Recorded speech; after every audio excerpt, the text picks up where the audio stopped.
Hello there, thanks very much for coming by PosterCentral.com's video blog today.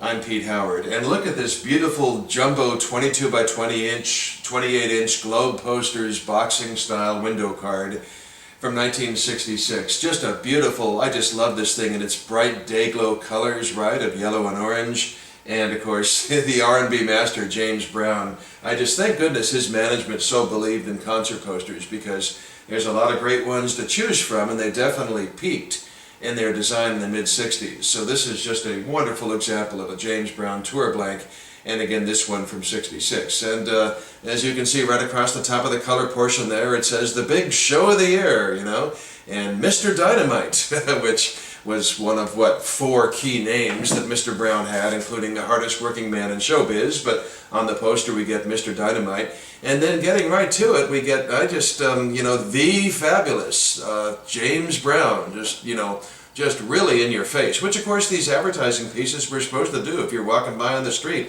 they want you to stop, make note, and maybe even pull out your wallet if they're in a record store where tickets are being sold. Actually, I'll get to that in a minute, not record stores. And then my favorite part about this poster is above his name, 2 killer song titles. Oh my gosh, look at that. Papa's Got a Brand New Bag off to the left with a cute misspelling. You know, it's supposed to be P-A-P-A, but Papa's Got a Brand New Bag. What else do you want on a JB poster, right?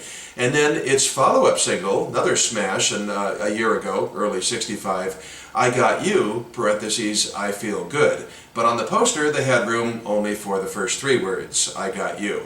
And what a thing, those were both top 10 pop records and #1 R&B records, but it goes beyond that. First of all, they were his first 2 ever top 10 pop hits for James Brown. So wow, and it doesn't stop there. Rolling Stone magazine, after the century broke, when they in early 2000s did a big article on the 500 greatest songs of all time, all formats, right? Just 500 best, period. Well, not only did these 2 songs above James' name make that list of 500 greatest songs of all time, they were in the top 100 of that list, okay? Of all time, including, Rhapsody in Blue and, I Saw the Light by Hank Williams and everything, whatever. And James, has 2 of them in the top 100, and they're both on this poster above his name. I mean, what am I missing here? Is this just too killer to be true or something in terms of song titles on a concert poster? So that's just awesome, just awesome. So, okay, so you also have on here, Ain't That a Groove, as you can see. Actually, it says Ain't It a Groove, although the song title was actually Ain't That a Groove, parts 1 and 2. Top 10 R&B hit earlier this year in 66, whereas the 2 monsters were from 65. And then, below that, you have the usual assortment of half a dozen, support acts, made to look like it was a big, it was a big tour, but they're all JB's people. They're all part of the James Brown Review, but they give them their own, sometimes even photos and names and song titles and things like that. It's appearance thing, it's good marketing. It's a singling out band members and everything as being stars in their own right.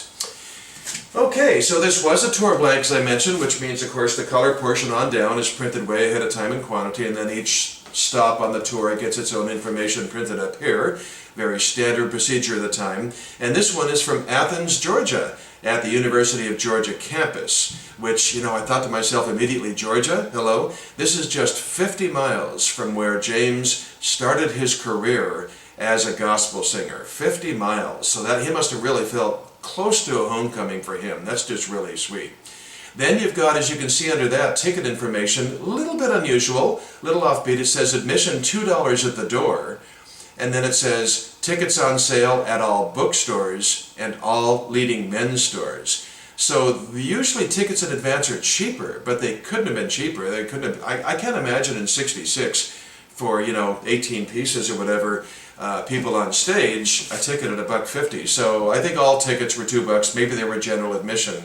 But it's kind of cute the way you could get them at all bookstores. I guess everybody in town was playing ball, and all leading men's stores. I think that's really cute. You've got suits and everything sold to men and nice shoes and your James Brown concert tickets. So I think that's pretty funny. Okay, jumping in here again like I often do when I have new information or better support materials for the blog I'm doing, and look at this. The tour blank I was just showing you on James Brown from '66, well, here's one from the same month, except look at the huge change. Wow, the yellow and red has gone to yellow and green. Otherwise, everything's identical in the color portion. Just amazing how they decided to just change that one color and make it look so much different. However, this was the end of the run for this exact tour blank, because if you go ahead just 3 more weeks into June, the changes are actually quite significant. For one thing, it goes back to the red along with the yellow, but otherwise, boy, look at the picture and everything else has changed. Pretty amazing. James' hair is longer now and more casual, and the same sort of, you could say, with his open shirt there.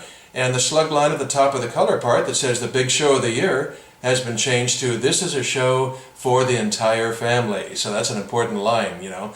And then lots of song titles have changed and, you know, moved around, and artists have moved around and everything. It's just, you know, James Brown's management tweaking the tour blank to be very up to date. And you really have to admire that, because sometimes an artist would get lazy and just use the same tour blank for a long time. Now, granted, James was always changing around his artistic support, but look at this, 6 months later, almost, in November, and it is basically the same overall look, but what's really changed around is the support acts, which of course were just part of his traveling review. They were all under James' umbrella, and song titles and things like that. But, you know, there's quite a bit of difference if you take a close look at the two posters side by side.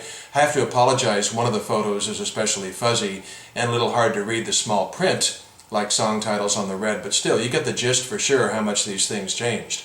So there you have, you know, James Brown tour blank, 4 different incarnations, but tour blanks weren't always used. Sometimes one-off posters were used, which is really fun for collectors. And yeah, I'm pulling one out of my hat from February, early in 1966. Look at this. This is a one-off concert poster from a college campus in Lancaster, Pennsylvania.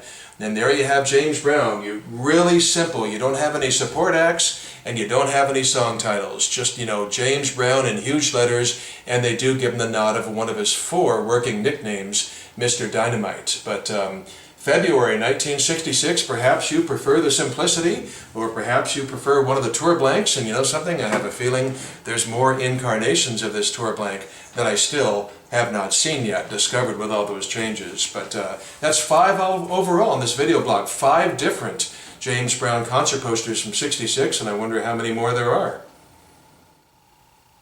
And I've got 2 more to show you now from January of 1966, both of them totally independent, one-off concert posters, not tour blanks. This one is from the Queen Elizabeth Theatre in Vancouver, British Columbia, Canada, and doesn't have the strongest eye appeal, granted. It's almost entirely in black and white, but it does have the big name in red, James Brown, which looks really nice.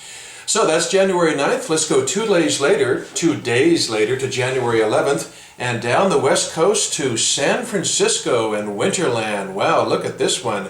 Really attractive poster, even though it's a bit faded from the sun, and, you know, it's toned, and especially down here it's kind of faded. But look at this. This is really nice with a lot of different fonts and really attractive, and great wording around James' name there. It says Spectacular Shindig Show. Look at that. And as featured in the movie Ski Party. That, of course, was a 1965 Annette Funicello, Frankie Avalon offshoot of the Beach Blanket movie craze. And yes, James was in it performing. And then you've got those 2 killer national top 10 songs again, I Got You and Papa Singular Got a Brand New Bag. So, boy, a couple of really fun posters from January. About the only thing they have in common, interestingly, is the font Mr. Dynamite. Look at that. It's the exact same font. So obviously the home office on the words Mr. Dynamite must have sent out the artwork for anybody to use, and both independent poster designers used it. So thanks for coming by the James 66 concert poster tutorial today. A lot of them to see. You know, pick your favorite or collect them all. Okay, take care and have a nice day. Bye-bye.